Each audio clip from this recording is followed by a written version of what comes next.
Pues ya estamos aquí de nuevo. Muchas gracias por seguir ahí. Entiendo que los que están aquí saben perfectamente quién es Eva, así que me van a permitir que no haga una presentación al uso de aquellas que podemos encontrar en Google o en la Wikipedia con todos sus títulos, sus méritos, sus honores, porque, bueno, viendo charlas anteriores de Eva, sé que a ella eso no le suele interesar y porque sobre todo le quitaría tiempo a ella, que es a quien venimos a escuchar. Eva, es un honor tenerte aquí en esta sesión de inauguración del Festival de las Ideas en su primera edición. Muchísimas gracias por venir. Muchas gracias. Thank you. Sí que recordaré, por si hay algún... Bueno, para dar la bienvenida, los modales al fin y al cabo sí son importantes. Sí que recordaré que esta socióloga, máster en comunicaciones y doctorada en comunicación, que ha impartido clases en universidades y escuelas de las más prestigiosas del mundo, fue elegida en 2009 por su búsqueda del alma del capitalismo por el periódico alemán Die Zeit como uno de los 12 pensadoras que probablemente cambien el pensamiento del futuro. Y está aquí hoy porque, entre otras cosas, su campo de intervención, de análisis, de actuación es tan amplio que la han convertido en una de las grandes pensadoras sobre la teoría de las emociones, su uso, su mercantilización, el significado moral de la modernidad, la teoría crítica aplicada al arte y a la cultura popular, el capitalismo afectivo y emocional, y cómo son de complicadas las sinergias del sistema, cómo los discursos emocionales determinan los políticos, sociales y económicos, y al contrario. Ella ha escrito mucho, ha trabajado mucho, es traducida a múltiples idiomas, entre otros el nuestro. Gran parte de sus libros están publicados en la editorial Katz y este es su último trabajo y es sobre el que va a versar principalmente esta conversación. Les leo el título: La vida emocional del populismo, cómo el miedo, el asco, el resentimiento y el amor socavan la democracia. Vamos a empezar ya con nuestra conversación, Eva. Te quería preguntar antes que nada, antes de entrar en los detalles de este último libro tuyo, ¿en qué momento y por qué decides dedicar tu esfuerzo, tu capacidad de análisis a investigar las emociones, que es algo tan cotidiano que todos creemos que las podemos entender, pero son tan complejas que, como tú misma dices, tienen el poder de negar la evidencia empírica, de negar los datos, de negar los hechos? Entonces, no sé, parecen aguas muy turbulentas para un analista. I don't understand you.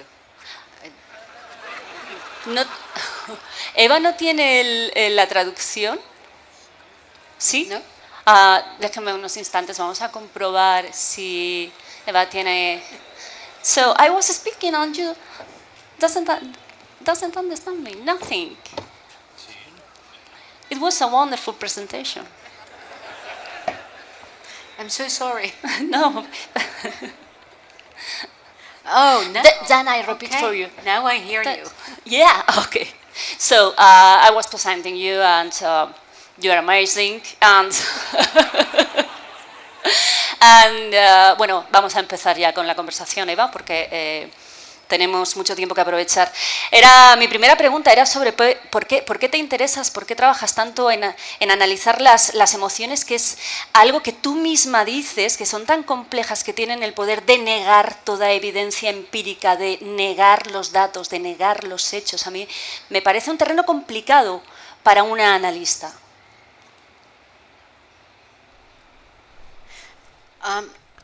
Sí, déjame que comente algo primero sobre sociología y emociones.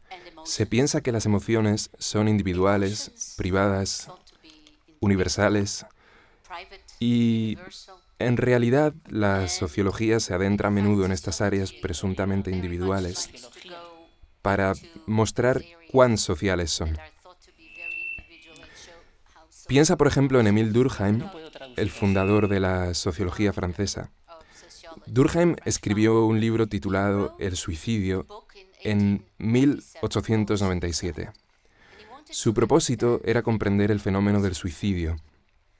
En lugar de considerarlo como una patología individual, tal y como mucha gente haría todavía hoy, Durkheim hizo algo radical. afirmó que el suicidio está esencialmente conectado con el grupo social. Si estás casado o no, si eres judío o protestante, etc. Este es, para mí, el gesto fundacional de la sociología. Tomar algo que resulta psicológico y mostrar cuán sociológico es en realidad, exponiendo que es un hecho determinado por reglas, etc. Durkheim no se dirigió en exclusiva a las emociones, sino que intentó que la sociología evolucionara hacia su campo, que hasta entonces era coto de la psicología.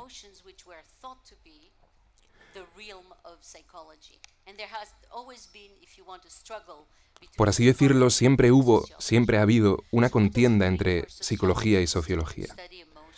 ¿Pero qué significa entonces estudiar las emociones para la sociología? Todos recordamos, por ejemplo, la fotografía del niño sirio en la playa de Bodrum, en Turquía.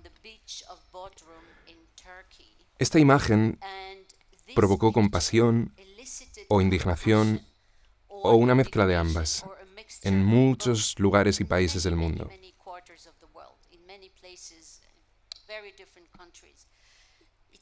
Provocó a través de todo el mundo el mismo tipo de reacción emocional. Esto significa, por así decirlo, que compartimos una misma gramática emocional.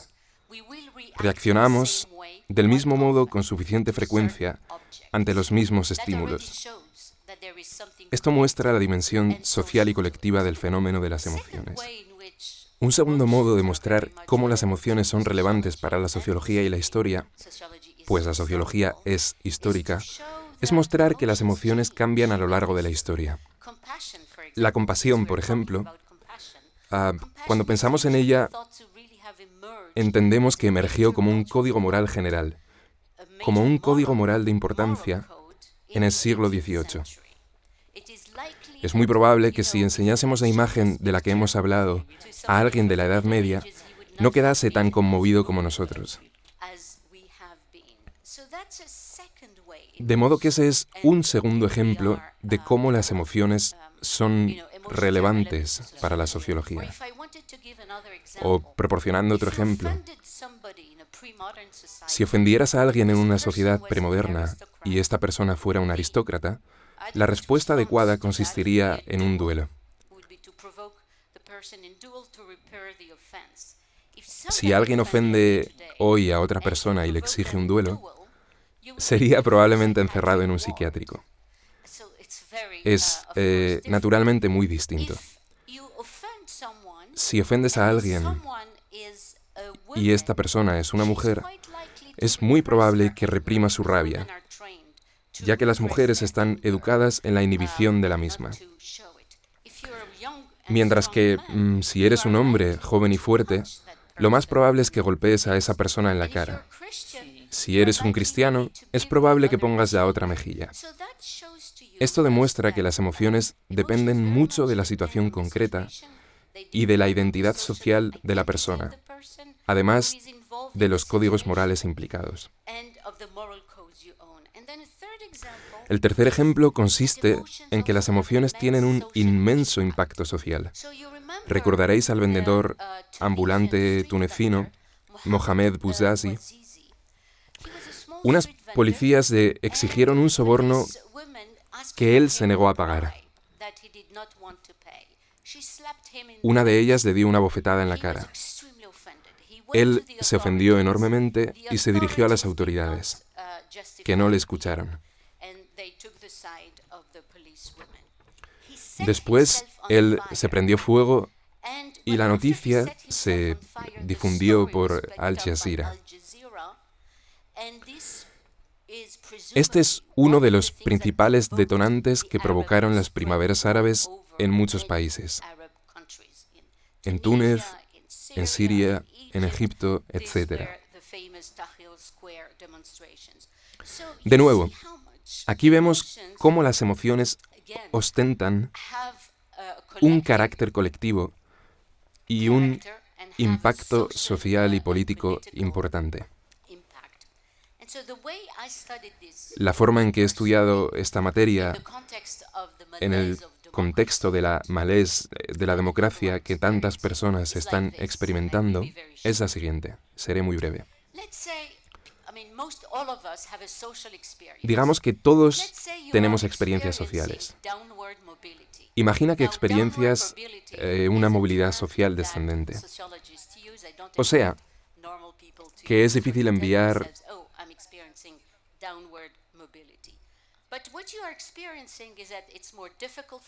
Sí, es difícil enviar a tus hijos a la universidad, o comprar una casa, o pagar una hipoteca, y que todo es en definitiva mucho más caro. Eso es una malaise. Se trata de una experiencia social quizás sin nombre. Lo que sucede en la arena política es que alguien va a elaborar una narrativa a su alrededor. Le va a dar un nombre. Le va a dar una causa. Le va a dar un argumento. Y va a colgar todo esto de un gancho emocional. De modo que puedes afirmar que las grandes corporaciones se llenan los bolsillos mientras te matas a trabajar, o que los inmigrantes te están empobreciendo por drenar los recursos del Estado. Estas son dos narrativas opuestas, muy distintas, para dar cuenta de tu malestar. Una se sostendrá sobre la rabia y el sentimiento de injusticia, mientras que la otra se sostendrá en el resentimiento. Así que la realidad social se hace significativa para nosotros mediante estas narrativas y las emociones que las organizan. Y este es el modo en que me he interesado en estudiar el populismo como un modo de organizar distintos tipos de emociones en torno a distintos tipos de narrativas. Quería preguntarles, ¿están ustedes escuchando la traducción? ¿No escuchan la traducción?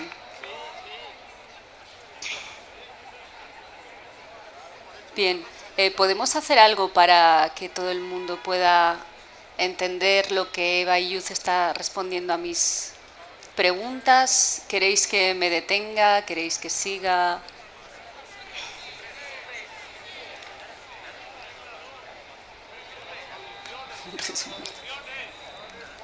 Sí, vale. Continuamos. Muchísimas gracias por su atención, de verdad, y muchísimas gracias por su paciencia. Continuamos. Lara, me están diciendo que hay auriculares disponibles y que todo el mundo debería hacerse con un par. Sí. Es verdad, me recuerda Eva que hay auriculares disponibles para todo aquel que los quiera... No, es que, Eva, parece que hay algún problema técnico. There is some technical problem, so, but we will continue now, so whatever you say. Sí, como We're quieras. going to continue. Pero lamentamos lo que está ocurriendo, de verdad.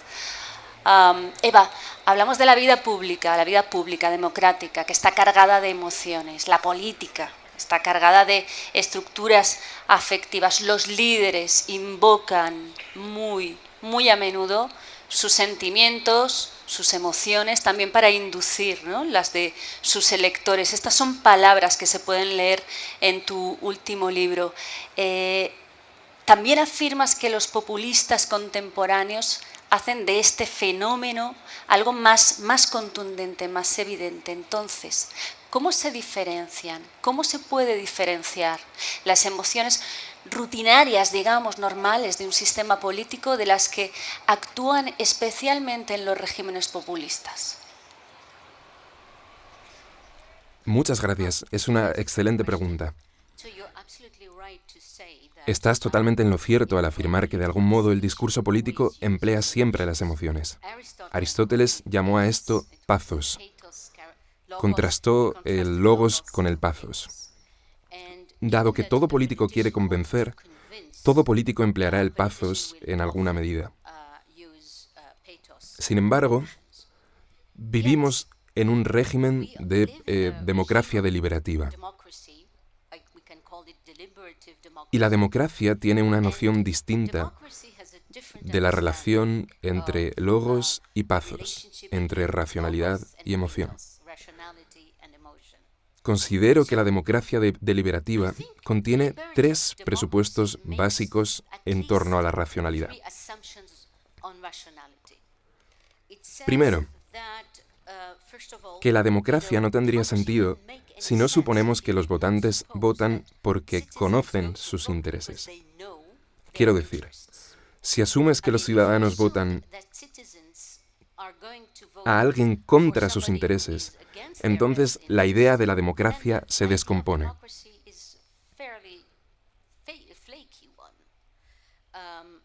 Este es el primer sentido de la racionalidad.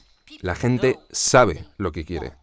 La gente conoce sus preferencias y actúa en consecuencia. Se trata de la racionalidad entendida en sentido económico. Puesto que si no conoces tus preferencias, ¿para qué vas a ir a votar? Sería muy mala idea.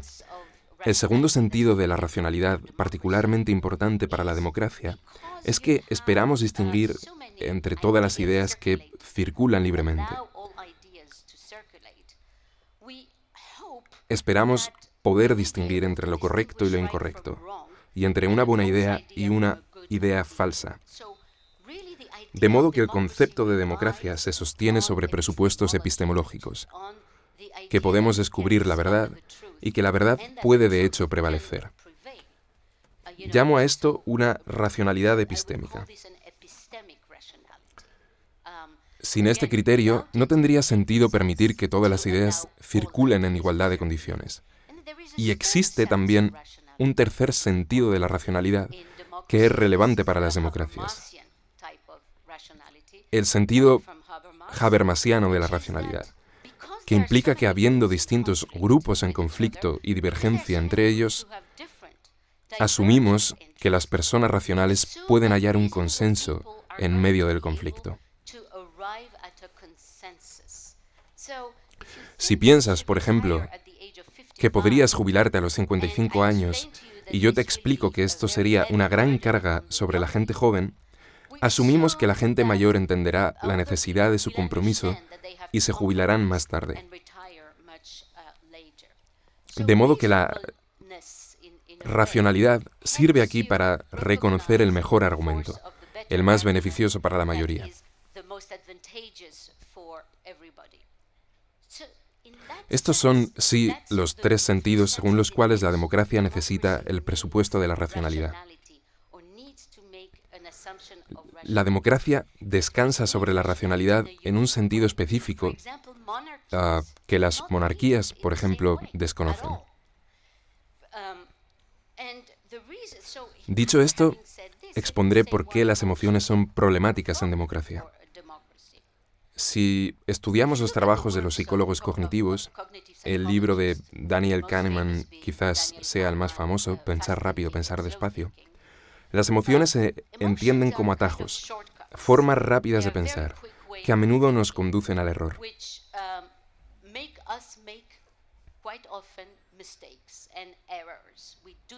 No evaluamos la realidad adecuadamente cuando nos conducimos en exclusiva mediante las emociones.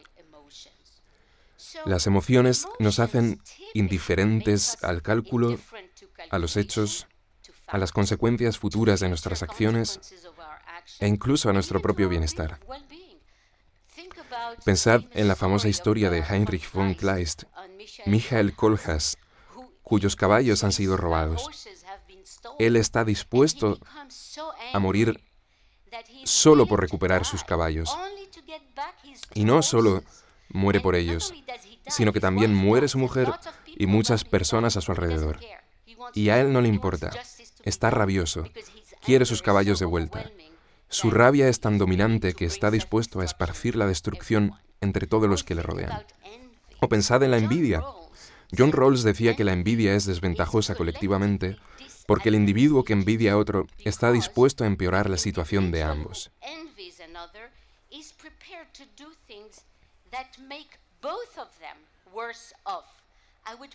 Preferiría, dice este individuo, tener menos de lo que tengo si eso te hiciera tener a ti menos de lo que tienes. Estos son ejemplos de cómo las emociones pueden sobrepasar el sistema racional que nos hace preservar nuestro propio interés y bienestar.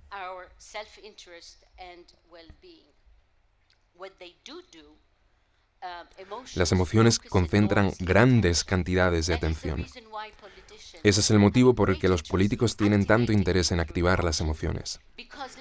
Si estás muy enfadado con alguien, le prestas atención. Por ejemplo, confieso sentir una gran aversión por Donald Trump, y cada vez que habla le presto muchísima atención por tal motivo. Las emociones son, por tanto, un medio muy poderoso de dirigir la atención, a pesar de todos los errores en los que nos hacen incurrir. Las emociones sobrepasan el interés propio, hacen indiferente a los hechos, y si se transforman en emociones morales, aquellas que señalan lo que se debe y lo que no se debe hacer, las emociones se imbrican profundamente en nuestra identidad y nuestra individualidad. Y esta es la razón por la que las emociones nos hacen ejecutar, y lo digo usando el lenguaje del psicoanálisis, proyecciones y desplazamientos.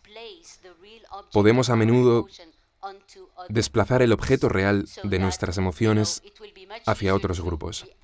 Sería más fácil sentir rabia hacia los inmigrantes más próximos a mi condición que hacia los lejanos capitalistas. De hecho, muchas veces nos sentimos rabiosos hacia personas próximas a nosotros sociológicamente. Nos sentimos más rabiosos hacia ellas que hacia aquellas personas más alejadas de nuestra posición social. La razón por la que esto se ha convertido en un tema especialmente pregnante ahora es porque la política se ha transformado en un acto de consumo. Se ha mercantilizado y está sostenida por la actividad de un ejército de consultoras y publicistas que promueven mensajes políticos tal y como promueven bienes de mercado, o sea, asociándolos con cadenas de emociones. Piensa en esto. El número de gente que apoya a Trump es muy estable.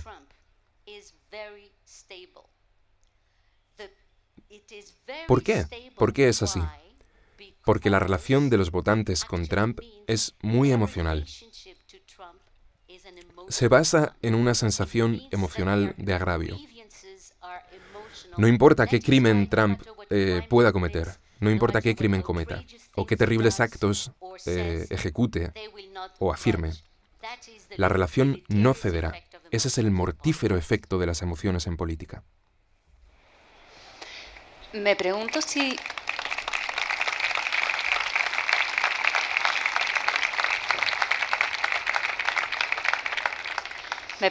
las emociones funcionan de manera similar en todo el mundo, porque usted se centra en su último libro, en el caso de Israel, que como usted misma dice, Israel tiene problemas históricos y presentes muy singulares, tiene una geografía, un modo de llegar, mantener, acumular la tierra muy particular, pero usted considera que puede verse como paradigma de un estilo político nacionalista y populista que se ha difundido por todo el mundo. Yo me pregunto hasta qué punto considera el análisis de la situación en Israel extrapolable a otras naciones del mundo.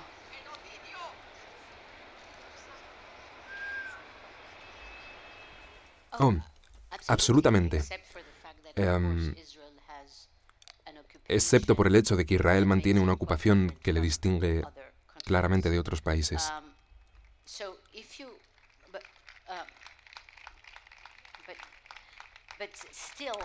Creo que Netanyahu ha desarrollado un estilo de liderazgo que resulta paradigmático para los líderes populistas. No creo que fuera el primero, pero es paradigmático. La profesora Kim Schepeli de Princeton ha estudiado el modo en que los líderes populistas se imitan unos a otros.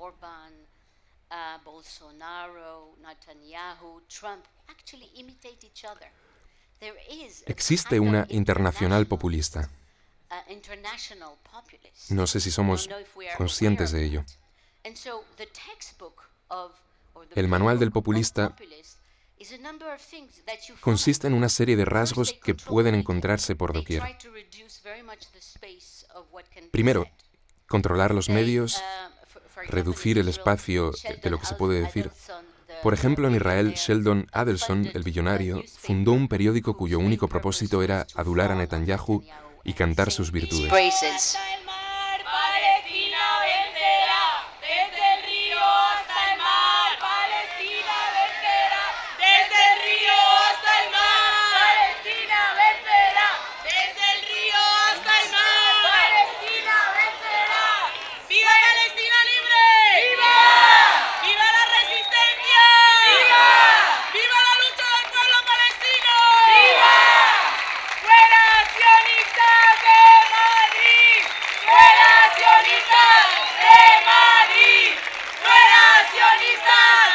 Si me permitís un momento. No, este es un festival de las ideas y cada uno tiene que expresar las suyas. Pero tal vez, una vez expresadas, podíamos dejar que otras personas también se expresen.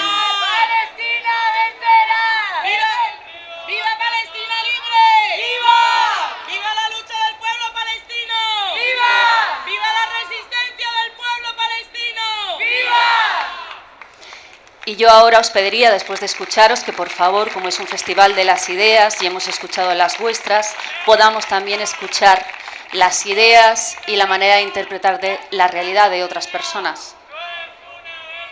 ¡Es un genocidio! ¡No es una guerra! ¡Es un genocidio! ¡No es una guerra! ¡Es un genocidio! ¡No es una guerra! ¡Es un genocidio! Si nos permitís continuar la conversación, por favor, después de haberos escuchado, sería también una manera de democratizar el diálogo. Sí, ella tiene que hablar, pero hay que dejarla hablar. Tenéis que entender eso.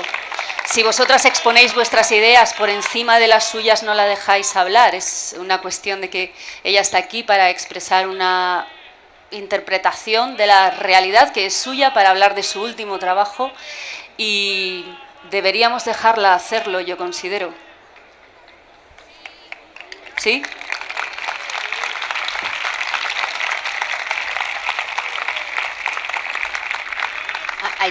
No he entendido lo que decís, pero creo que os sorprendería descubrir que estamos de acuerdo en más de lo que pensáis.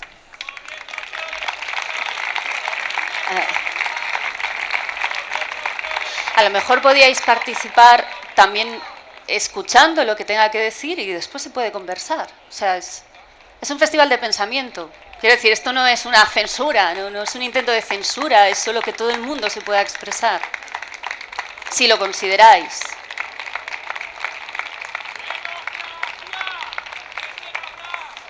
Bueno, vamos a continuar.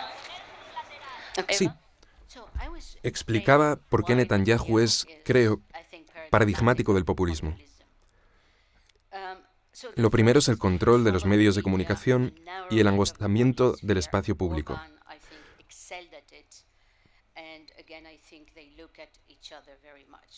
Lo segundo que los populistas hacen es tratar de controlar las universidades. Grupos de extrema derecha cercanos a Netanyahu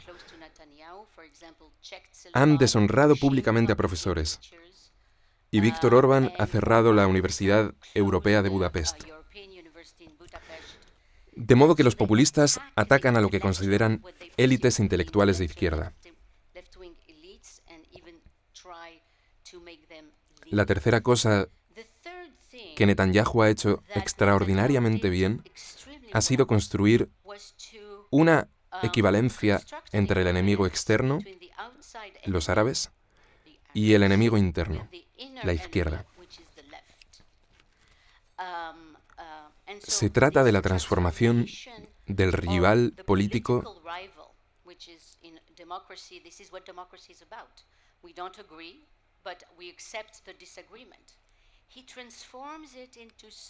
en enemigo, entendiendo que la gente de dentro pone en riesgo al país desde el interior. El cuarto elemento presente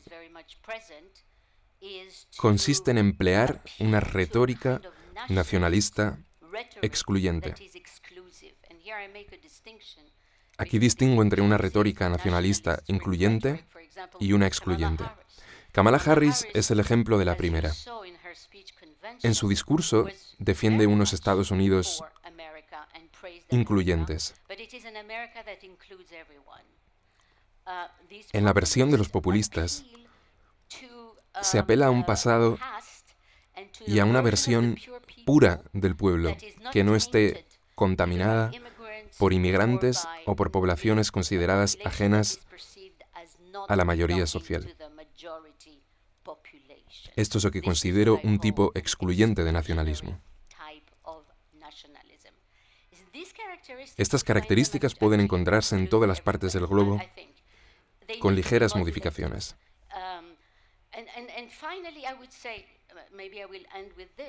Por último, diría que el uso del miedo es absolutamente central para los líderes populistas. Harán lo posible por asustarte con todo tipo de tácticas. Y la demonización del rival interno o externo es crucial para el liderazgo populista.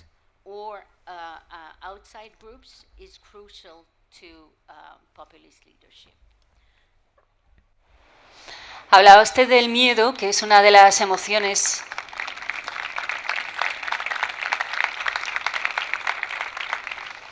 El miedo es una de las emociones que centra uno de los capítulos de este libro, además de el asco, el resentimiento, el amor. Le querría preguntar por qué estas y no otras. ¿Por qué no hay capítulos, por ejemplo, para la ira o para el odio? Porque el odio, el cultivo del odio es una emoción básicamente populista, ¿no? No es el asco, por ejemplo, una de las impresiones más básicas del odio.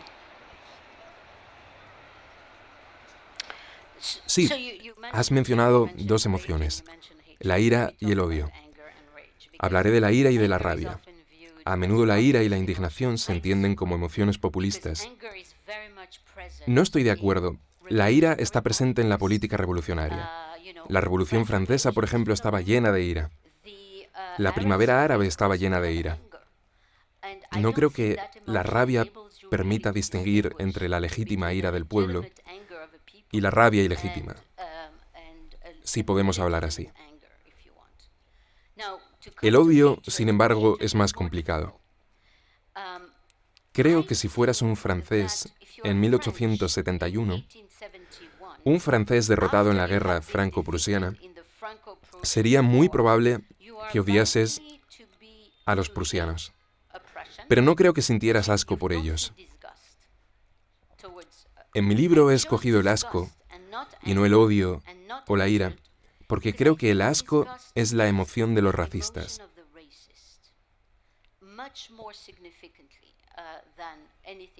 El asco se transforma en odio si el objeto de tu asco se percibe como amenazador.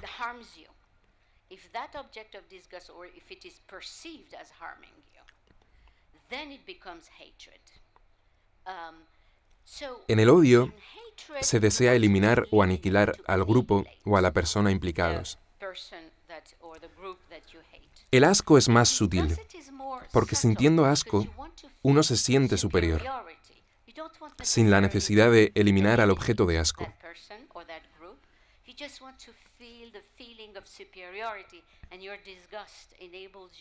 En el asco, la persona quiere experimentar constantemente el sentimiento de superioridad. En el libro expongo cómo muchos rabinos de extrema derecha emplean conceptos extremos como veneno, hedor o basura para hablar de varios grupos: árabes, feministas, homosexuales, personas de izquierda.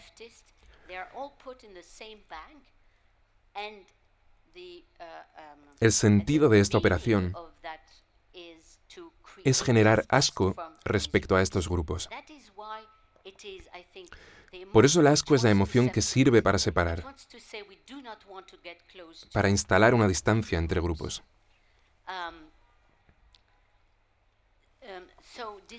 El asco me resulta una emoción mucho más característica de la extrema derecha que de la política de izquierda. Pero aquí debo hacer un matiz. La gente de izquierdas puede sentir asco hacia, digamos, los trampistas o los lepenistas, pero muy rara vez emplearán una narrativa política de asco. Recordarán cuando Hillary Clinton empleó en 2017 la infame frase "una cesta de deplorables" para referirse a los votantes de Trump, afirmando que eran sexistas, homófobos, racistas, islamófobos.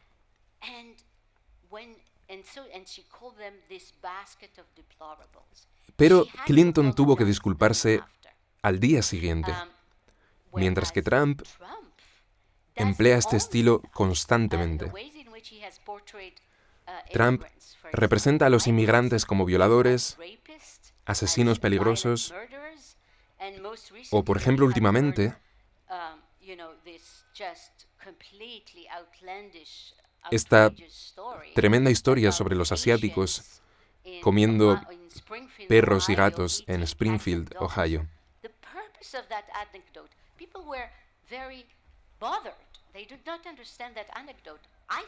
Creo que entiendo esta anécdota.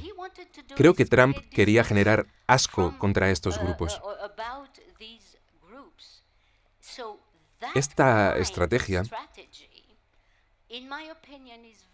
tan característica de los grupos de derecha, no se encuentra entre la izquierda. Por eso creo que el asco es una característica muy específica de la derecha populista, una característica más intensa que la rabia o el odio. Los bolcheviques, por ejemplo, odiaban a los rusos blancos, pero no sentían asco por ellos. Esa es la política de izquierda.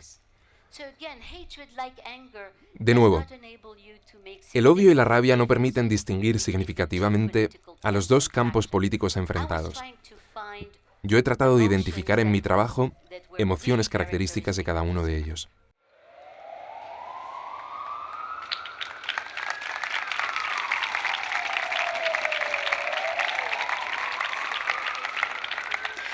Y de todas las emociones colectivas, se entiende que el miedo podría ser la peor porque, entre otras cosas, pues no permite distinguir entre un miedo originado por causas reales o imaginarias, esto se entiende bien leyendo este libro, hasta qué punto los miedos que tenemos son o pueden ser infundados. Se podría decir que vivimos o a veces vivimos bajo el hechizo de una alucinación colectiva.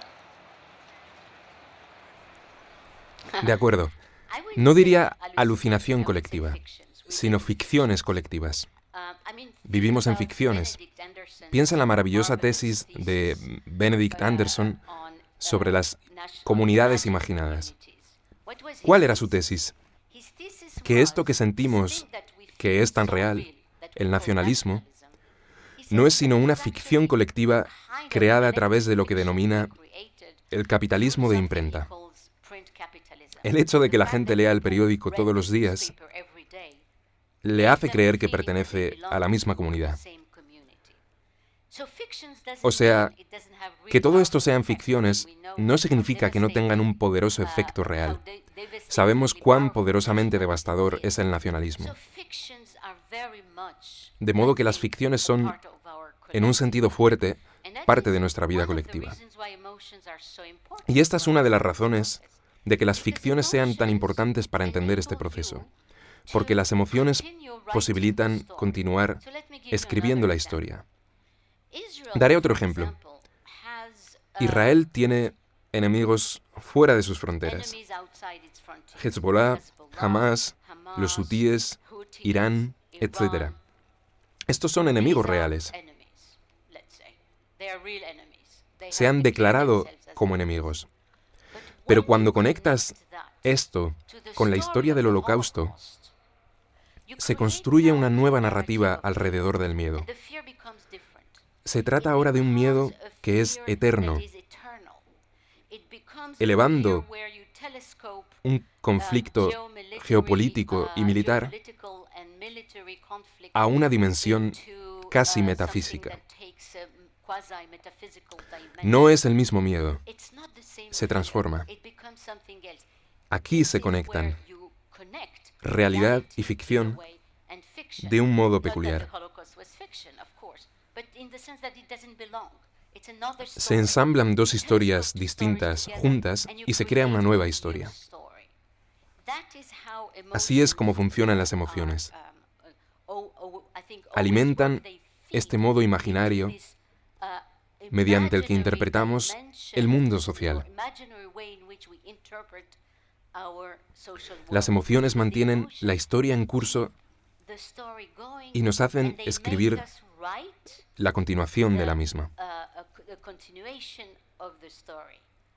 Pero disculpa, ¿has preguntado por el miedo? Creo que me he olvidado.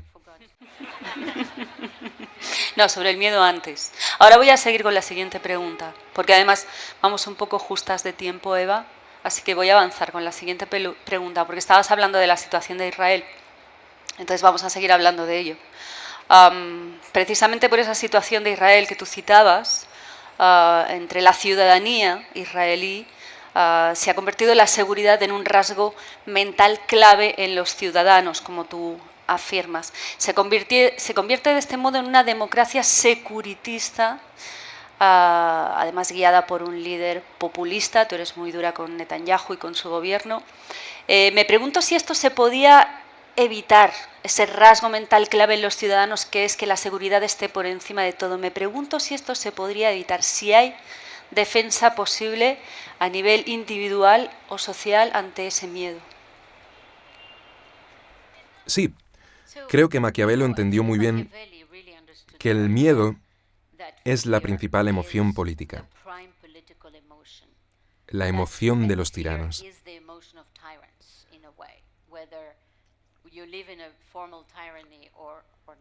El miedo controla el campo de lo político.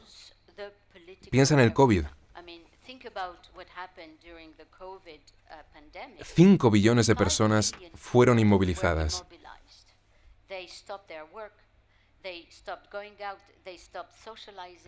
El miedo al virus consiguió lo que el más brutal de los tiranos jamás ha conseguido: mantener a la gente en casa.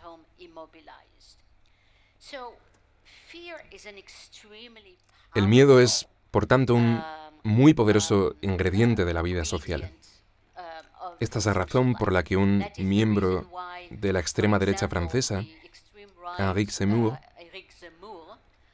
ante un asesinato propiciado por un inmigrante ilegal,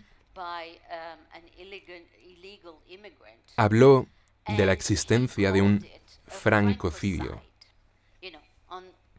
por referencia al concepto de genocidio.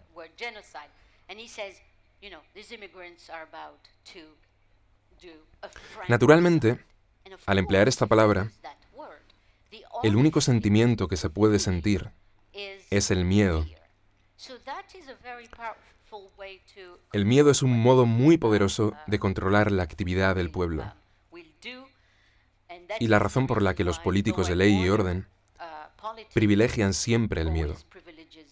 Ahora bien, respondiendo a tu pregunta, creo que hay 2 orientaciones sobre cómo combatir las emociones. La primera de ellas es la de la escuela racionalista, como el estoicismo.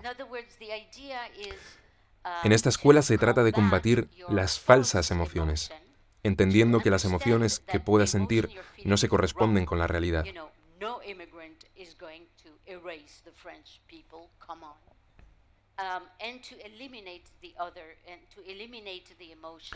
Yo no creo en esta escuela. Hay otra escuela que dice: puedes combatir una emoción con otra emoción. Albert Hirschman expuso esta idea en su libro Las pasiones y los intereses.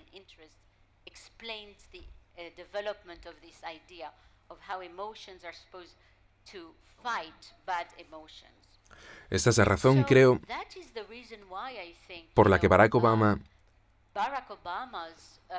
en su discurso de 1984, La audacia de la esperanza, impactó tanto en la esfera pública, porque combatía a la derecha con la emoción de la esperanza. Una emoción, por cierto, típicamente ilustrada y de izquierda. O si consideras a Kamala Harris, es muy interesante que ella enfatice la alegría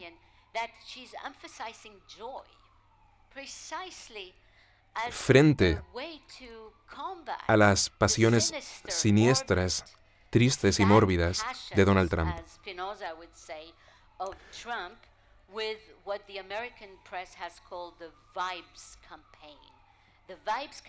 Enfrentando buenas emociones contra las emociones tristes. Dicho esto, me voy a contradecir a mí misma.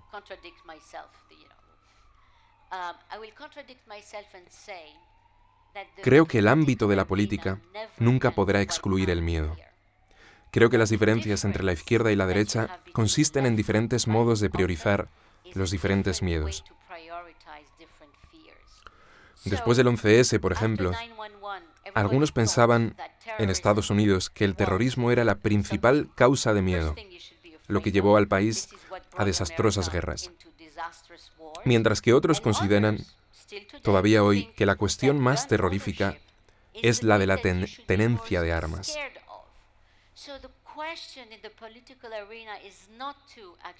Así que en política no se trata de erradicar el miedo, sino de ordenar y jerarquizar los miedos y de oponer un miedo a otro miedo.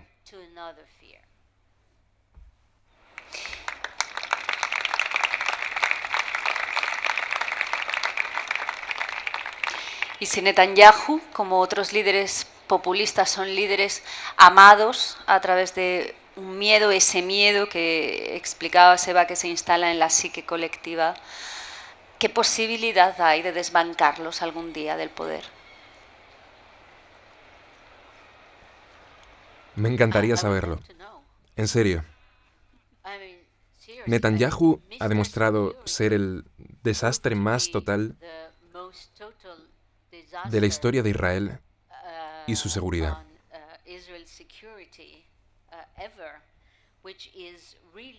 Netanyahu es un magnífico ejemplo de cómo los líderes que constantemente alimentan el miedo, obsesionados con la seguridad, en realidad no proporcionan seguridad alguna.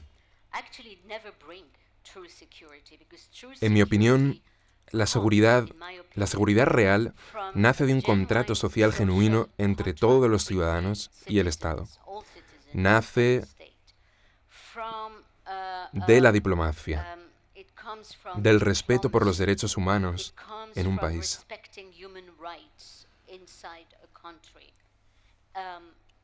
Pero no contamos con un lenguaje civil elaborado por cuanto hace a la seguridad.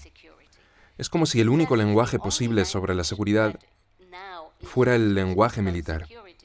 Cuando existen medios civiles de garantizar la seguridad de un modo mucho más fuerte.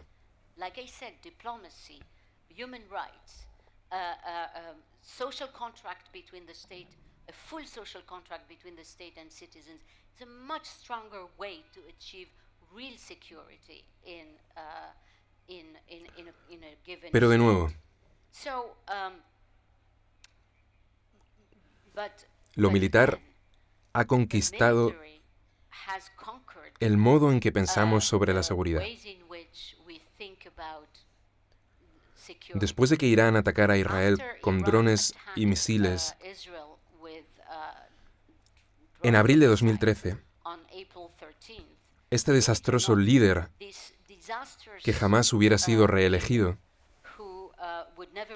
incrementó de hecho sus índices de aprobación enormemente, porque volvíamos al pensamiento militar y a la idea de que solo lo militar puede garantizar la seguridad.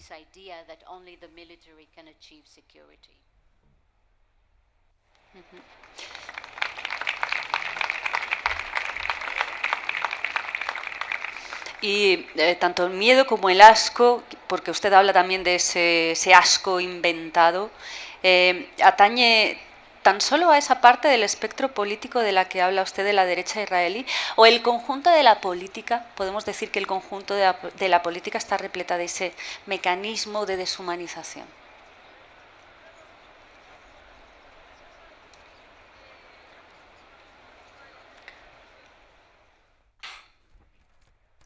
Debo decir que no lo creo.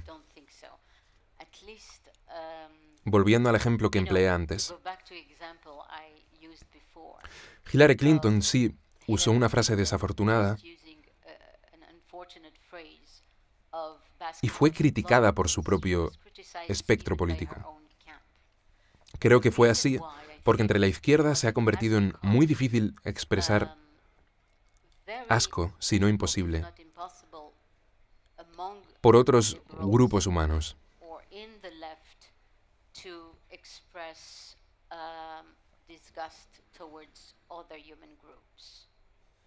Esto es algo que la derecha, que la extrema derecha, hace voluntaria y conscientemente.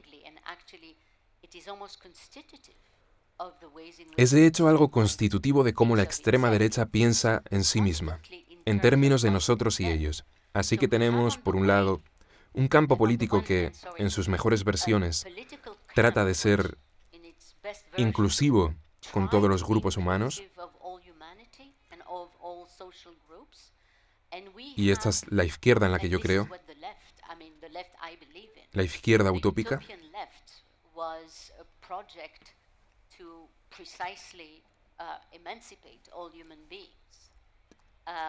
mientras que la extrema derecha siempre construye jerarquías entre los seres humanos. Por tanto, no encontramos en el discurso público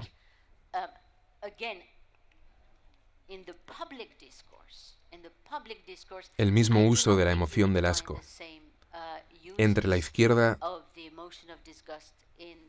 y la extrema derecha.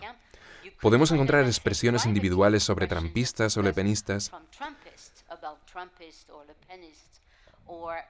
pero no una entera narrativa construida sobre el asco a estos sujetos.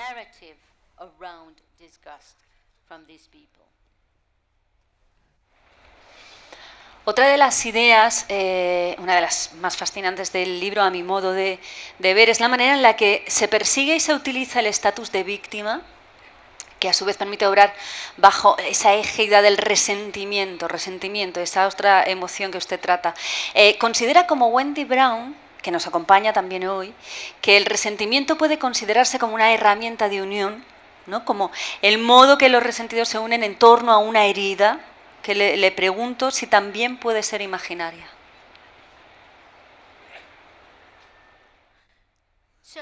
Sí, para mí el resentimiento es una forma de envidia.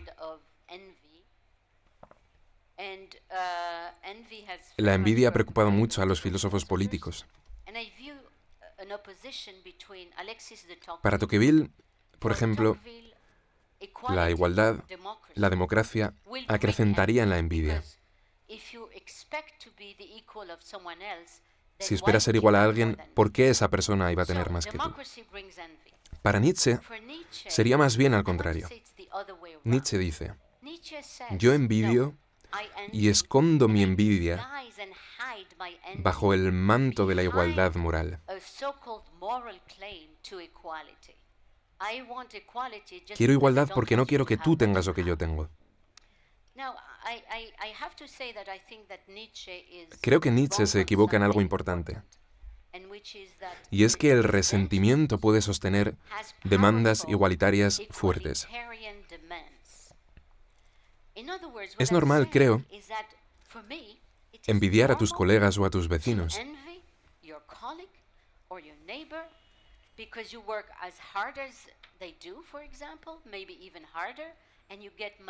La envidia para mí no es condenable en ningún sentido.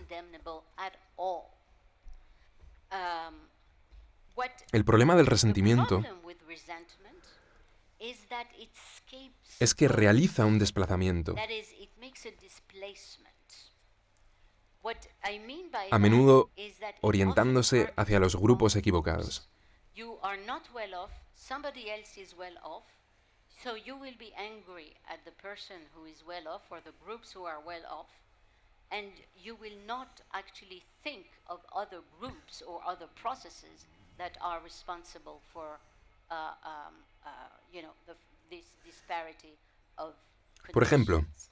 en So, Alemania, for example, en in Austria, Germany in the 1920s, en los años 20, Jews were very los judíos strong, eran una muy pequeña highly minoría regarded social, in Germany and muy in poco Austria. significativa, But pero they eran muy were very visibles visible en in profesiones like law. como la medicina o el derecho. And they came to be viewed, and it was also Sucedió una gran crisis económica economic crisis.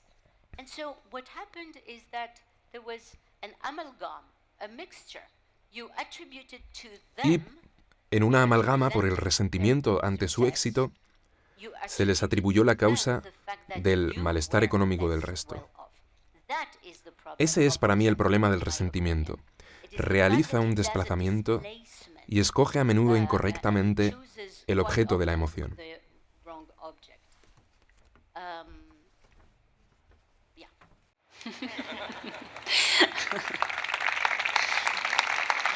Señala además que el papel de víctima y de victimario se pueden llegar a intercambiar.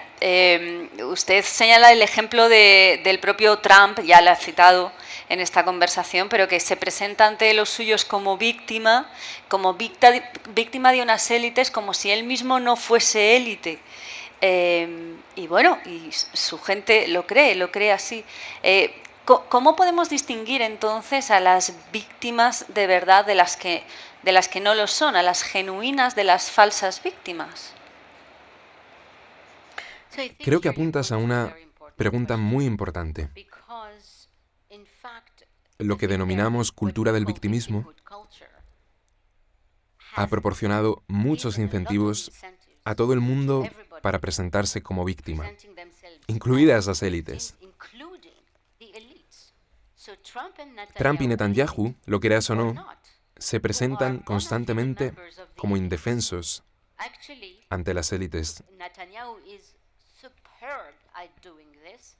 He presents himself Netanyahu all the lo hace time as the constantemente. underdog of Se presenta the left-wing como elites. inerme ante la That's élite what de he does. izquierdas. He's excellent at that. Y fue I think, uno de los primeros en hacer you esto. know, if there is something that other leaders imitated from him, it is that. Fue uno de los primeros en hablar One of del the first estado to have, profundo talked about a deep state y presentarse como and víctima del made estado himself profundo. a victim of the deep state. Pero no solo él, But no it's solo not ellos. only them.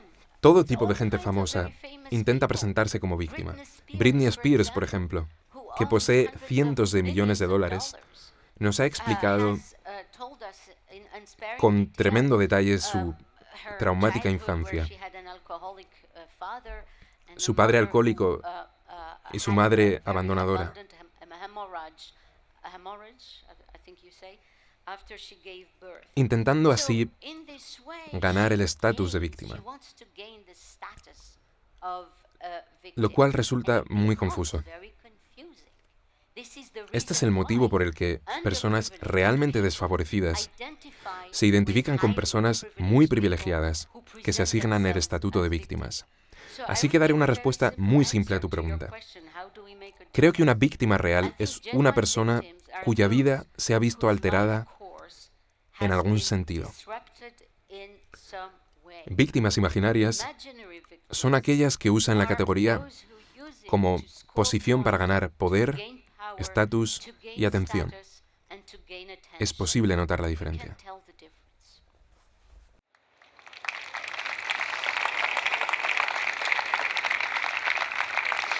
Eva, estamos fuera de tiempo, es verdad que hemos empezado más tarde, pero los compañeros de la siguiente conversación están empezando. ¿Qué te parece si vamos a por las dos últimas preguntas? Saltamos a una que teníamos sin ¿verdad? Y vamos a concretar un buen final. Yo quería hablar contigo, quería que hablase sobre lo que ha ocurrido por primera vez desde la reunificación alemana, dos estados del este han votado alternativa por Alemania como primera opción. Es el caso de Turingia y como segunda opción en el caso de Sajonia. Usted habla de impulsos populistas antidemocráticos, lo que podemos llamar tendencias fascistas. No fascismo, tendencias fascistas. ¿Cuánto nos separa todavía de ese fascismo victorioso que tan desgraciadamente hemos conocido en Europa? Sí, la teoría crítica que leo y me inspira, la teoría crítica de Adorno, Horkheimer, incluso Hannah Arendt, y especialmente Adorno y Horkheimer, mantienen que el fascismo, a pesar de su derrota oficial, se mantenía operativo en las sociedades capitalistas porque las condiciones para el fascismo todavía persistían en ellas. Para Adorno, la principal causa de esto era lo que denominaba la continua acumulación de capital.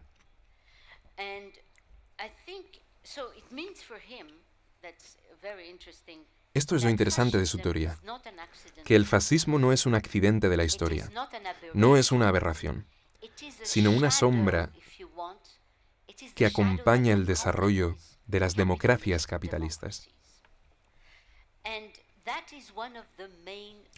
Este es uno de los principales temas de la teoría crítica.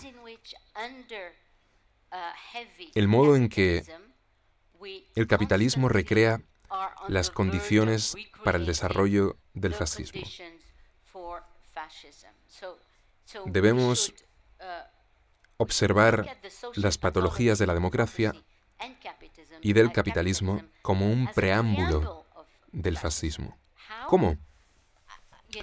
No puedo proporcionar un análisis, pero piensa, por ejemplo, en la enorme cantidad de dinero que se invierte en las denominadas políticas democráticas. En Estados Unidos, demócratas y republicanos están financiados por billonarios. Ninguno de ellos amenaza, por tanto, la estructura en la que tiene lugar la política.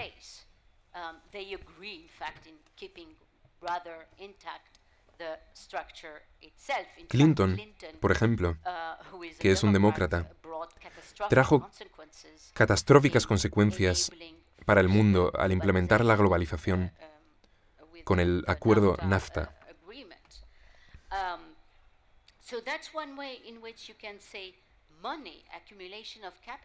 Este es un sentido en el que se puede afirmar que la acumulación de capital distorsiona y corrompe la democracia desde el interior. También puede afirmarse que el capital controla la esfera pública,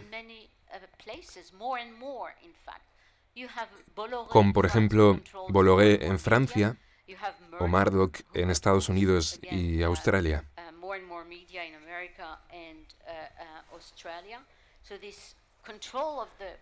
Este control del espacio público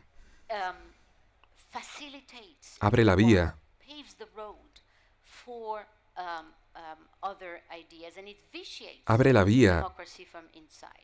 a la puesta en riesgo de la democracia desde el interior. Y finalmente podemos pensar que este capitalismo se ha hecho realmente monopolista. Ha posibilitado una acumulación de riqueza jamás vista antes y ha desempoderado de hecho a las democracias. Sentimos que estamos más lejos de luchar contra quien tenemos que luchar. Frente a esto, la Revolución Francesa parece un juego de niños. Había un rey y había que derrocarlo.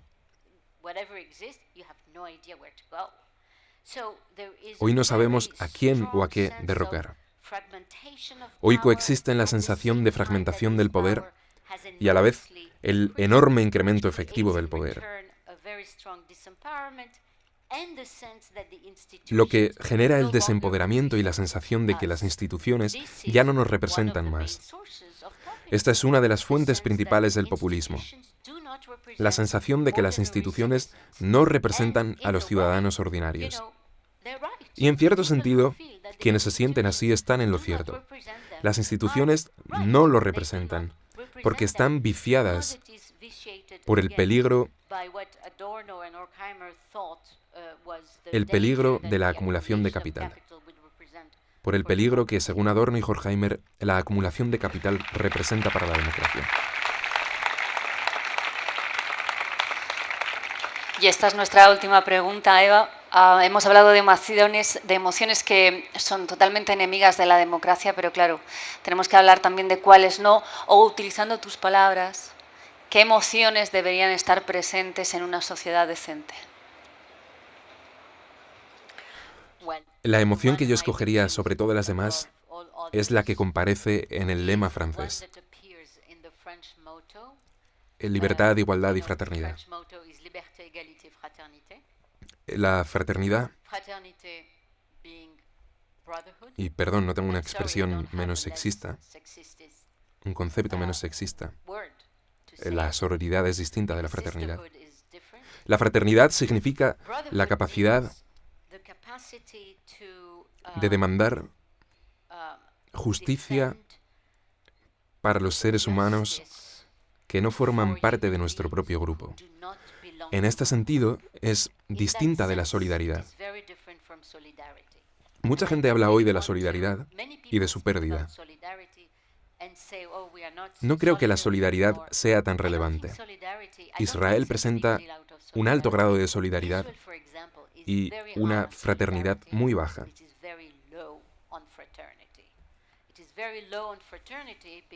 Si en Israel preguntas a la gente, una gran parte de ellos, especialmente entre la gente joven, está dispuesta a dar menos derechos a los árabes frente a los judíos. ¡Estado sionista! ¡Estado terrorista! ¡Estado sionista! ¡Estado terrorista! ¡Estado sionista! ¡Estado terrorista!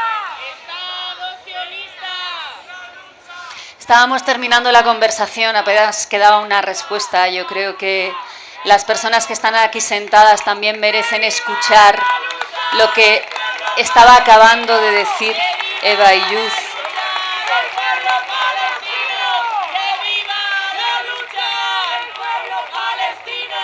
¡Desde el río hasta el mar! ¡Palestina vencerá! ¡Desde el río hasta el mar! ¡Palestina vencerá! ¡Desde el río hasta el mar! ¡Palestina vencerá! Bueno, tan solo un minuto, por favor. De verdad, gracias por expresaros, pero estaría bien también que dejaseis que se expresen otras personas, entre ellas quien está aquí sentada y a quien han venido a escuchar, quienes nos acompañan. Entonces, todo se puede conjugar, todo se puede conjugar. No hay por qué impedir la expresión para expresarse. En todo caso, gracias por quedaros hasta el final, eso sí. Eva, ¿has perdido el hilo o quieres que te pregunte de nuevo? Estábamos hablando de las emociones que tú consideras que debe tener una sociedad. Quisiera tan solo decir una última cosa. La fraternidad para mí es el vínculo humano con el extraño. La solidaridad se concentra en el propio grupo. No creo que la democracia se construya así. La democracia se construye estableciendo relaciones de justicia con extraños, con personas externas a nuestro grupo. Hay muchos ejemplos de fraternidad.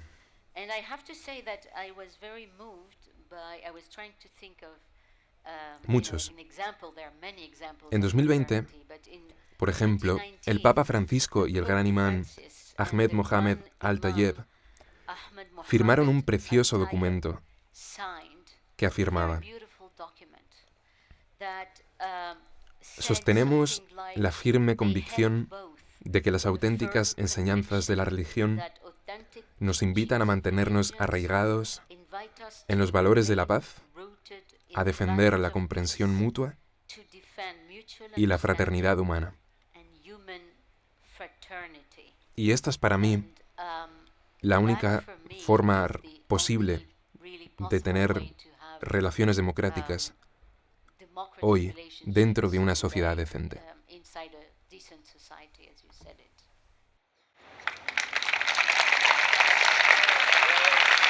Muchas gracias, Eva y Luz, por compartir con nosotros tu manera de interpretar la realidad. Gracias a todos los que seguís ahí, a todos. Enseguida llegan Wendy Brown y José Luis García Calero. Muchas gracias, hasta la próxima.